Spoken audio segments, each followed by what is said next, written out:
Jean-François Marchal, bonjour. Bonjour. Vous êtes coordinateur d'équipe et de projet à Unicité. Unicité, c'est l'opérateur historique en France de service civique et vous fêtez vos 20 ans cette année. Alors, à Strasbourg, comment s'organise Unicité? Quelle est votre action? Alors à Strasbourg, on accueille à peu près 120 jeunes qui ont entre 16 et 25 ans, donc qui effectuent effectivement leur service civique sur une période de 9 mois. On les accueille sur deux programmes un petit peu distincts. Un programme qu'on appelle le programme Cœur, où effectivement ils effectuent des missions qu'on leur propose, missions on va dire d'intérêt général sur des problématiques sociétales. Donc ils effectuent leur mission par équipe de 6 ou de 8 volontaires sur cette période de 9 mois, sur des thématiques telles que les personnes âgées, le handicap, l'accès à l'éducation, l'environnement. Et un autre programme qu'on appelle Rêve et Réalise, où là c'est des jeunes qui proposent eux-mêmes leurs projets, qui créent leurs projets, qui inventent leurs projets et qui le réalisent sur cette période de 9 mois. Alors là, en ce moment, parmi les projets, il y en a un qui est mené autour du sport à destination de jeunes adolescentes, de jeunes filles. Elles sont en stage cette semaine, donc en stage de handball. Il consiste en quoi ce projet ? Tout à fait. Donc on a effectivement ce projet autour du handball, sur la pratique du handball. L'idée du projet vient d'un constat qui est fait au départ, qu'à l'adolescence, il y a 3 fois moins de filles qui pratiquent le sport en structure, quand je dis en structure, c'est-à-dire en club, que de garçons, 3 fois moins.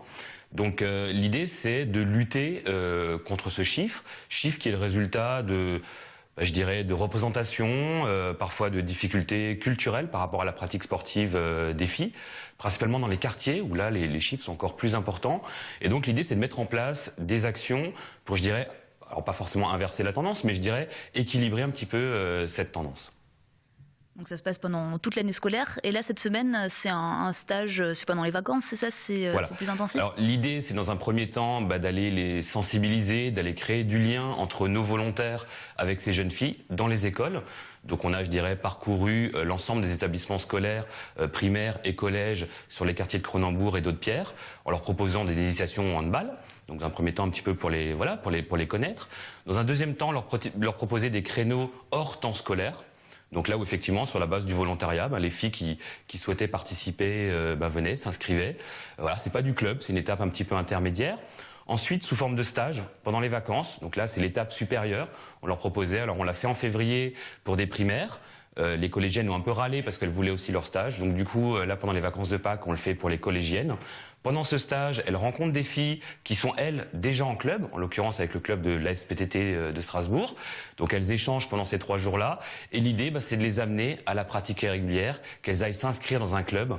Et voilà, pour, je dirais, voilà, parce que le sport, c'est des valeurs. Ça permet aussi de promouvoir voilà, leur responsabilité, leur émancipation, etc. Voilà, l'idée, c'est un petit peu ça. Donc rendez-vous en juin ou en septembre, c'est ça, pour voir s'il y aura effet? Exactement. Nous, on espère que voilà, qu'il y a un maximum de filles de ces quartiers, accompagnées de leurs parents, qui aillent s'inscrire dans un club et qui pratiquent le sport de manière régulière. Jean-François Marchal, merci beaucoup.